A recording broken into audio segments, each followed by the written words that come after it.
ETF index mutual funds నేర్చుకుని stock మార్కెట్లో రాణించాలనుకుంటున్నారా? వెంటనే ఈ నెంబర్కి కాల్ చేయండి.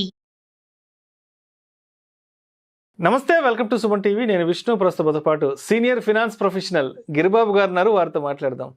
సార్ నమస్తే. సార్ గిరిబాబు గారు. నమస్తే అండి. సార్ గిరిబాబు గారు, రిటైర్మెంట్ లైఫ్ని అంటే విశ్రాంత జీవితాన్ని అప్పులతో కాకుండా ఆస్తులతో ఆస్వాదించాలి అంటే మరి ఒక 20-30 ఏళ్ళకు ముందే ఫైనాన్షియల్ ప్లానింగ్ అనేది ఏ విధంగా ఉండాలి అంటారు? ఎటువంటి ప్రణాళిక ఉండాలి? ఎటువంటి ఆర్థిక ప్రణాళిక ఉండాలి అంటారు? సో గుడ్ క్వశ్చన్ అండి. నార్మల్గా రిటైర్మెంట్ లైఫ్ అంటేనే ఒక గోల్డెన్ లైఫ్ అని అర్థం. మరి గోల్డెన్ లైఫ్ని లీడ్ చేయాలి అంటే మనకు అప్పులు లేకుండా ఆస్తులతో లీడ్ చేయాలి. మరి ఎటువంటి ఆస్తులు ఉండాలి? అది ఫిక్స్డ్ అసెట్స్ ఉండాలా, ఫైనాన్షియల్ అసెట్స్ ఉండాలా? ఈ డిఫరెన్స్ ఎలా చెప్పొచ్చు అంటే, సపోజ్ మన ఇంటి ముందు ఒక బెంజ్ కార్ ఉంది.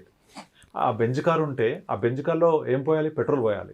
సో బెంజ్ కార్ అనేది ఒక ఆస్తి అయితే పెట్రోల్ అనేది regular income, monthly income. So Benz car ఉండాలి, దాంట్లో పోయడానికి మంత్లీ ఇన్కమ్ కూడా ఉండాలి. బట్ అన్ఫార్చునేట్లీ ఏం జరుగుతుందంటే, బెంజ్ కార్లు లాంటి ఆస్తులు సంపాదించుకుంటారు, కానీ దాంట్లో పోయడానికి పెట్రోల్ ఉండదు, ఇంధనం ఉండదు. మరి ఎంత బెంజ్ కారు ఉన్నా పెట్రోల్ పోయిపోతే నడుస్తుందా? నడవదు కదా. సో లైఫ్ కూడా అలాగే ఉంటుంది. నేను మీకు ఒక ఎగ్జాంపుల్ చెప్తాను. నాకు తెలిసిన ఒక డాక్టర్, సో తను ఇక్కడ బేగంపేట్ హెచ్పిఎస్ వెనక ఒక పెద్ద ఇల్లు తీసుకున్నాడు. ఇప్పుడు 40 years బ్యాక్. ఆయన యంగ్ డాక్టర్గా ఉన్నప్పుడు, పిల్లలు పుట్టక ముందు. ఎందుకోసం అంటే, నా పిల్లలు పుట్టిన తర్వాత వాళ్ళకి హెచ్పిఎస్ స్కూల్లో వేయడానికి నాకు దగ్గరగా ఉంటుంది. ఇది రియల్ స్టోరీ యాక్చువల్లీ. సో అందులో 3 పిల్లలు తనకి. 2 డాక్టర్లు, అబ్బాయిలు. డాక్టర్ల వరకు చదివించాడు. హెచ్పిఎస్ స్కూల్లో +2 వరకు జరిగింది. దాని తర్వాత వాళ్ళకు గాంధీలో మెడికల్ సీట్ వచ్చింది, అయిపోయింది. వాళ్ళ పాపకు కూడా మంచి ఎడ్యుకేషన్ అప్ టు హెచ్పిఎస్లో +2. అది అయిపోయాక వేరే ఎడ్యుకేషన్ ఇన్స్టిట్యూషన్లో అయిపోయింది. అయిపోయిన తర్వాత ఇతనికి 60 సంవత్సరాలు వచ్చేప్పటికి 3 పిల్లలు సెటిల్ అయిపోయారు.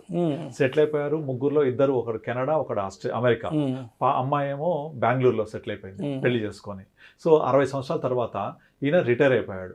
65కి ఇంకా వైద్య వృత్తిని ఆపేశాడు.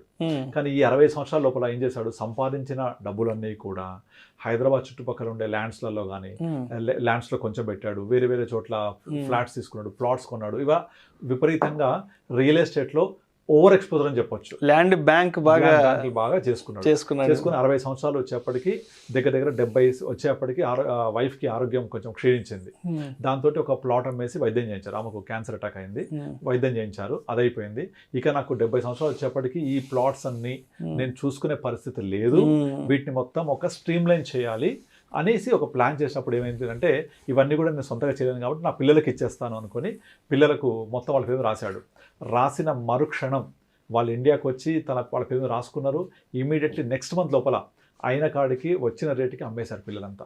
అమ్మేసుకొని వాళ్ళ డబ్బులు వాళ్ళు చేసేసుకున్నారు వాళ్ళు. ఇప్పుడు పరిస్థితి ఏంటంటే, మంత్లీ ఇన్కమ్ లేదు ఇతనికి. అయ్యో. ఇప్పుడు ఏంటంటే వీళ్ళు ఏమంటారు, నేను వెళ్ళి కలిసినప్పుడు కొన్ని మ్యూచువల్ ఫండ్స్ ఏవో ఉంటే విత్డ్రా పెట్టమన్నారు. ఎందుకు సార్ విత్డ్రా పెట్టడం? పెరుగుతున్నాయి కదా ఇప్పుడు. అంటే డబ్బులు నా దగ్గర రెగ్యులర్ ఇన్కమ్ లేకుండా పోయింది, నాకు ఇప్పుడు ఈ డబ్బులు నన్ను కాపాడుతున్నాయి. అది కూడా నేను ట్యాక్స్ సేవింగ్ కోసం ఈఎల్ఎస్ఎస్ అయితే చేశాను. అలా ఈఎల్ఎస్ఎస్ కోసం ఎవ్రీ ఇయర్ తను 1.5 lakhs చేస్తుంటారు, తను వైఫ్ ఇద్దరు. అలా సంవత్సరానికి పెట్టిన 3 లక్షల రూపాయలు, 1.5 lakh 1.5 lakh. ఆ పరాణం 3 lakhs గత 10 years నుంచి చేస్తుండేవాడు తను. ప్రాపర్గా ఐటీఆర్ ఫైల్ చేస్తుంటారు. అలా చేసిన డబ్బులు లాకిన్ ఉండడం వల్ల ఇవాళ ఆ 10 సంవత్సరాలలో 3 lakhs అయితే పెట్టాడు సంవత్సరానికి. అది కాస్త 10 సంవత్సరాల తర్వాత ఒక 1 కోటి రూపాయలు అయింది. అది ఆ 30 lakhs కాస్త బాగా పెరగడం వల్ల. సో దగ్గర ఆ అమౌంట్ని విత్డ్రా చేసి నాకు ఇవ్వండి ప్రతి నెల అని అడిగాడు నన్ను. ఎందుకు సార్, మీకు మీ అబ్బాయిలు ఉన్నారు, మీరు ఇంత సంపాదించారు కదంటే, నేను చేసిన తప్పు ఏంటంటే, మొత్తం అన్ని కూడా నేను ఫినాన్షియల్ అసెట్స్లో కాకుండా ఫిక్స్డ్ అసెట్స్లో పెట్టుకోవడం వల్ల నా దగ్గర లిక్విడిటీ లేకుండా పోయింది. అంటే నేను చెప్పే ఎగ్జాంపుల్, బెంజ్ ఉంది, పోయడానికి పెట్రోల్ లేదు. సో అలా అయింది. వాళ్లకు నేను ఎక్కడెక్కడైతే స్థలాలు కొన్నానో అవి చాలా మంచి ఏరియాస్, అవి గత 20-30 years బాగా పెరిగాయి. వాళ్ళకి ప్రాంతం ఇష్టం లేదు అసలు ఇండియాలో ఉండడం. వాళ్ళు ఇక్కడ ఉండరు కూడా, వాళ్ళు మానిటర్ చేయడానికి, అంటే హైదరాబాద్ లో ఉన్న వాళ్ళు మానిటర్ చేయాలంటే కష్టం. అలాంటి అవుట్ ఆఫ్ ఇండియా అంటే ఎవరు వాళ్ళు కాదు ఇంకా. సో మా అమ్మాయికి ఏమి ఇచ్చానో మా అల్లుడు చంపేశాడు, మా పిల్లలకి ఏమి ఇచ్చానో అమ్మేశారు, అకౌంట్లో తీసుకున్నారు. ఇప్పుడు మా పెద్దోడు అంటాడు కదా, నాన్న నీకు డబ్బులు కావాలంటే అడుగు అంటాడు. మావిడ అంటారు కదా, అడగాల్సిన అవసరం ఏముంది, వాళ్ళే మా అకౌంట్లో ఒక 10-20 లక్షలు వేసి పెట్టవచ్చు కదా. అంటే నిన్న మొన్నటి వరకు రాజా లాంటి జీవితాన్ని అనుభవించారు. ఇది నేను వాళ్ళు చెప్తుంటే వింటుంటే నాకు చాలా బాధ అనిపించింది. అసలు వాళ్ళు అంత పెద్ద పెద్ద పొజిషన్లో ఉండి పిల్లలు చెరొక అమ్మ అకౌంట్లో 10-15 లక్షలు, నాన్న అకౌంట్లో 10-15 లక్షలు వేసి పెడితే వాళ్ళు వాడుకుంటారు ఖర్చులకి, వాళ్ళు వెయ్యరు. నేను వాళ్ళ అబ్బాయిని అడిగాను, మా అమ్మ నాన్న అడిగితే ఇవ్వమా? వీళ్ళు అడగరు, వాళ్ళు అడిగితే ఇస్తాము అంటే అడిగితే ఇవ్వమా అనే పరిస్థితి రావాలి అంటే వీళ్ళు అడగరు కదా, వాళ్ళకు ఒక ఆత్మభారం అడ్డం వస్తుంది. అంటే ఇంతకాలం చెయ్యి ఇలా ఉంది, ఇప్పుడు ఇలా వెళ్ళాలి అంటే ఎవరికి ఎంత ఇబ్బంది అవుతుంది చెప్పండి. అంటే ఇక్కడ ఒక విషయాన్ని గుర్తుపెట్టుకోవాలి, ఆయన 40 years బ్యాకే అంత విజన్తో అంత ల్యాండ్ బ్యాంక్ని తీసి పెట్టి క్రియేట్ చేసి కూడా, బట్ ఆయన రిటైర్మెంట్ లైఫ్లో అది ఆయన ఆదుకోలేకపోయింది. ఇది మనం నేర్చుకోవాల్సిన పాఠం ఏంటంటే అతని ఏజ్ 45-50 క్రాస్ అయిన తర్వాత నెమ్మదిగా ఫిక్స్డ్ అసెట్స్ నుంచి ఫినాన్షియల్ అసెట్స్ లోకి మార్చుకోవాలి. అక్కడ జరిగింది ఏంటంటే ఆ ఫిక్స్డ్ అసెట్ అనేది ఆయన ఆదుకోలేకపోయింది. ఆ ఫిక్స్డ్ గానే ఉంది. ఆ ఫిక్స్డ్ గా ఉన్న అసెట్స్ ని అది తదనంతరం పిల్లలకి ఇవ్వాలి. ఇంకా నాకు 70 సంవత్సరాలు వచ్చే వయసులో నేను దీన్ని ఎలా మెయింటైన్ చేయాలి అని పిల్లలకు ఇచ్చిన మరుక్షణం వాళ్ళకి ఈ ప్రాంతం నచ్చకపోవచ్చు, ఈ ఏరియా నచ్చకపోవచ్చు, మాకు ల్యాండ్ వద్దనుకోవచ్చు. వాళ్ళకు రాసిచ్చిన తర్వాత వాళ్ళకు ఫ్రీగానే వచ్చింది కదా తండ్రి నుంచి, దాని అసలు విలువ తెలియదు వాళ్ళకు. అంటే వాళ్ళ ఫాదర్కి ఉండే అటాచ్మెంట్, సెంటిమెంట్ ఉండవు కదా. సో అలా ఫ్రీగా వచ్చేసరికి విలువ ఉండదు. డెఫినెట్లీ అమ్మేసుకుంటారు వాళ్ళు. మీరు ఎన్ని కేసులు చూడండి, మాకు ఈ ప్రాంతం వద్దు, మాకు ఇక్కడ ఉండడం ఇష్టం లేదు, ఫలానా చోట నాకు అవసరం. పోనీ ఇండియాలో ఉన్నారు వాళ్ళు, ఇతర దేశాలు లేదు అనుకుందాం, నాకు ఇక్కడ వద్దు, బెంగళూరు కావాలి, లేదా నువ్వు సౌత్ సైడ్ ఉన్నావు నాకు వెస్ట్ సైడ్ కావాలి, లేదా నువ్వు ఇక్కడ ఉన్నావు నాకు అక్కడ కావాలి అని ఇమీడియట్లీ దాన్ని చేంజ్ చేయడానికి ప్లాన్ చేస్తూ ఉంటారు. ఎందుకంటే వాళ్ళకి ఈ ప్రాంతం మీద కానీ లేకపోతే ఈ స్థలం మీద కానీ వాళ్ళకు అఫెక్షన్ ఉండదు కాబట్టి దాని విలువ కూడా వాళ్ళకు ఫ్రీగా వచ్చినప్పుడు విలువ తెలియదుగా. ఫ్రీగా ఏదైనా వచ్చినా కూడా విలువ తెలియదు, అందుకే మా ఫ్రీ బీస్ కూడా ఇవ్వద్దు అంటుంటారు. అలా వాళ్ళు ఇమీడియట్లీ దాన్ని అమ్మిన తర్వాత ఆ డబ్బులు మొత్తాన్ని వాళ్ళ అకౌంట్లో వేసుకొని వాళ్ళ కంట్రోల్లో పెట్టుకున్నారు. ఇప్పుడు ఈయన అడిగి అరే నాకు డబ్బులు ఇవ్వండి అని అడిగే పరిస్థితి, ఇలా ఇవ్వండి అని అడగాలి అంటే ఎంత ఆత్మమే అడ్డం వస్తుంది. అయితే మా ఫాదర్ అడిగితే ఇవ్వమా, అడిగితే ఇవ్వమా, అడగకముందు ఇవ్వరు. యాక్చువల్ నిజంగా ప్రేమ ఉంటే అడగకముందు ఇచ్చేయాలి. సేమ్ రంగమార్తాండ సినిమా స్టోరీ మొత్తం అసలు కళ్ళ ముందు కనిపిస్తుంది మీరు చెప్తుంటే, నేరేట్ చేస్తుంటే. నేను వెళ్ళి కస్టమర్కి వెళ్ళి కూర్చొని వాళ్ళతో కలిసి కూర్చొని మాట్లాడుతుంటే ఇద్దరే ఉన్నారు పాపం ఇంట్లో. ఇక్కడ బేగంపేటలో ఉన్న ఇల్లు అమ్మేసేసి ఆ డబ్బులు కూడా వాళ్ళే తీసుకున్నారు. ఒక ఫ్లాట్ మాత్రం కొనిచ్చారు పేరెంట్స్కి, ఆ ఫ్లాట్లో ఉంటారు. ఆ ఫ్లాట్ కూడా ఏంటి పేరెంట్స్ పేరు మీద తీసుకున్నారు, ఎన్ఆర్ఎస్ కాబట్టి వాళ్ళు ఇక్కడ వాళ్ళ పేరు తీసుకోవడం కుదరదు, ట్యాక్సెస్ బాగా ఉంటాయని. తదనంతరం అది కూడా వాళ్ళే తీసుకుంటారు. సో ఇప్పుడు ఫ్లాట్ మాత్రం ఉంది అంటే బెంజ్ కార్ ఉంది, మరి monthly income my God. So వాళ్ళు మంత్లీ ఇన్కమ్ ఫాదర్కి ఎలా వస్తుంది, మదర్కి ఎలా వస్తుంది, మేము ఎంత ఇవ్వాలి అని కనీసం వాళ్ళకు ఒక మినిమం కామన్ సెన్స్ లేదు. వీళ్ళేం అడగరు. సో మా ఫాదర్ మేనేజ్ చేసుకుంటారులే, ఆయనకి ఏవో చేసుకుంటాడులే, ఏదో ఉంటాయిలే, ఇలా ఎక్కడెక్కడ దగ్గర అడ్జస్ట్ చేసుకుంటారులే. ఇప్పుడు ఎందుకు నానా నీకు ఖర్చులు, వీళ్ళు సొంత ఇల్లే కదా అంటే పాపం ఆయనకు మాత్రం ఖర్చులు ఉండవా? ఇప్పుడు నువ్వు అక్కడికి వెళ్ళకపోతే ఏమైంది, నువ్వు ట్రావెలింగ్ వెళ్ళకపోతే ఏమైంది? పాపం ఆయన చాలా యాక్టివ్ ఉంటారు, మంచి సర్కిల్ మెయింటైన్ చేస్తారు.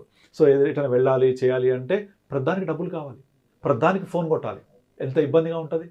కనుక ప్రతి ఒక్కళ్ళకు నేర్చుకునే లెసన్ ఏంటంటే వాళ్ళ యొక్క ఫిక్స్డ్ అసెట్స్ని వాళ్ళ యొక్క వయసుతో పాటుగా ఫినాన్షియల్ అసెట్స్లోకి మూవ్ చేసుకోవాలి, లిక్విడిటీ పెట్టుకోవాలి. This is bitter fact. మీరు చాలా ఎగ్జాంపుల్స్లో చాలామంది చెప్తుంటారు, పెద్ద పెద్ద వాళ్ళు కూడా, మీ డబ్బులు మొత్తం మీ దగ్గరే ఉంచుకోండి. మీ నమ్మరు, రిటైర్ అయిన తర్వాత మా ఫాదర్ కూడా సింగరేణి కాలేజ్ రిటైర్ అయ్యారు.